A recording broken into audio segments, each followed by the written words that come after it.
Welcome back to the Nomad series and to the Palettes channel.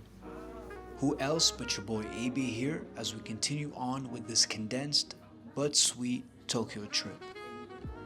As you can suspect, we started the day off at a cafe, Recoco to be exact. So what used to be the old coffee house Nishiya has now become Recoco House in Shibuya. But they maintain some of the retro interior intact of the old cafe. Recoco initially started off as a small coffee truck and has expanded to 10 shops, 2 of which are in Tokyo and a couple in Taiwan. They sell their own premium roast beans, which include beans such as Hakata and Lucy. There's a small menu as well that contains some staple items from the old cafe like the pudding, but I personally went with the honey butter toast, which was fluffy and delicious with a cappuccino.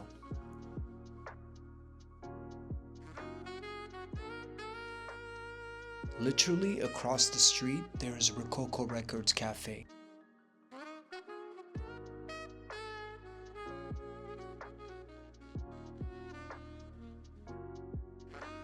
Recoco holds a selection of vinyl in the basement, and each table is equipped with a record player and some headphones. The basement is low ambient with some antique feel to it. You can choose up to 3 records at once, so I swapped between some local Japanese music with the addition of Tupac's All Eyes on Me and Tyler the Creator's Call Me If You Get Lost. There's a standard entrance fee and a 90-minute table hold on busy days, so I sat down, I had some tea and a cake-like pastry shaped like a vinyl.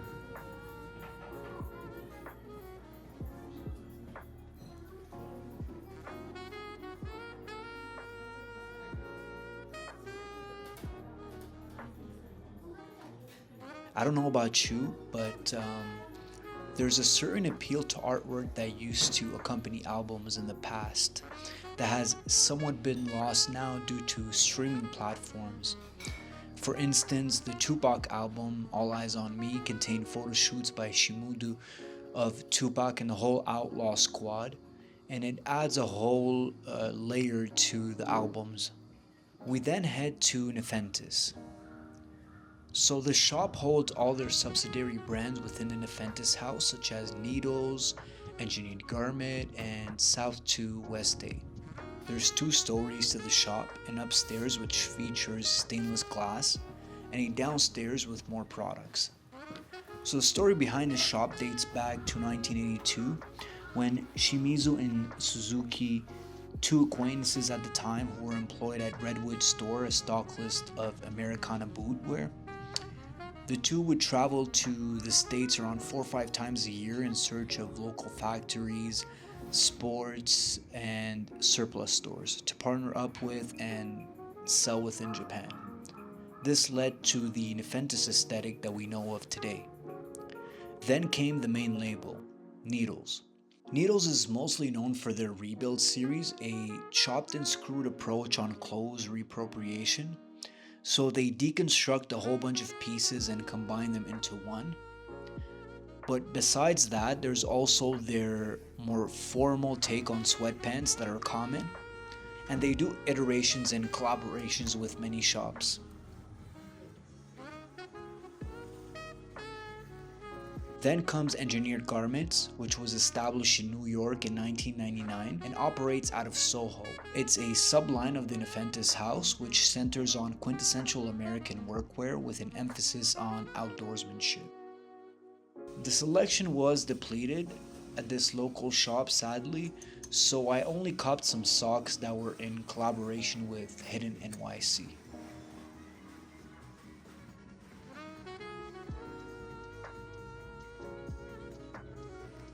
Then we head to Shimokitazawa area, which is often referred to as Shimokita.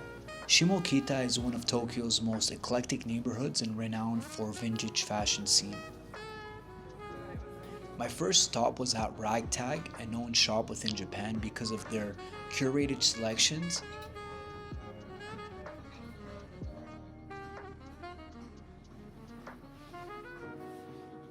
Sometimes there's steals from Junior Watanabe or some Comme des Garçons pieces.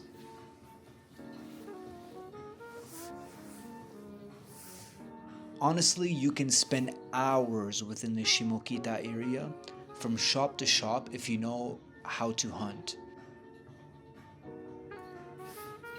I was on the lookout for some ties and some bandanas as well, and there's a ton to choose from.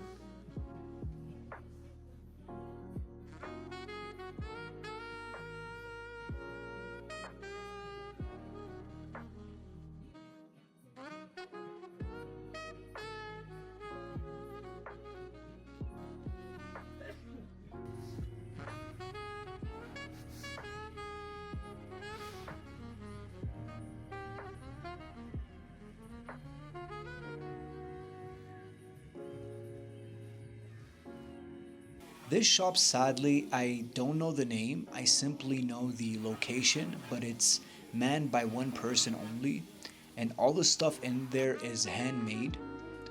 I purchased some bandana holders this time. I also always pass by this shop. It's called, I think, Mexican Pat, and it's always closed, sadly, but I would love to see their selection of statues and crosses.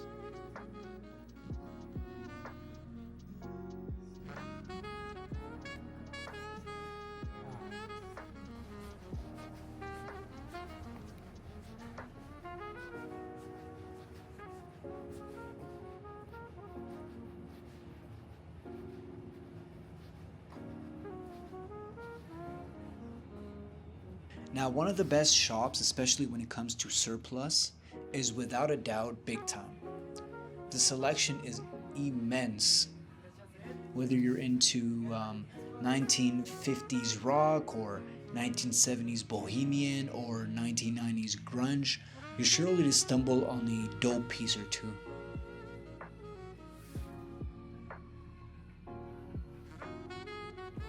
There's also tons of pins to choose from.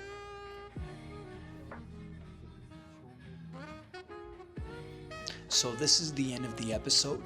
It was a short and sweet one, but like I mentioned, I couldn't document all the places that I went to because some of the local places don't allow you to videotape.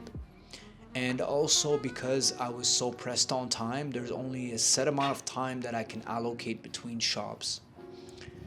And with that, I hope that you liked the episode or you liked the series. And if you could please like, comment, share, and subscribe. We are deeply dependent on that because we are a new channel, and we will continue to upload episodes each week. And as always, I appreciate your time, and I'll catch you on the next one. God bless.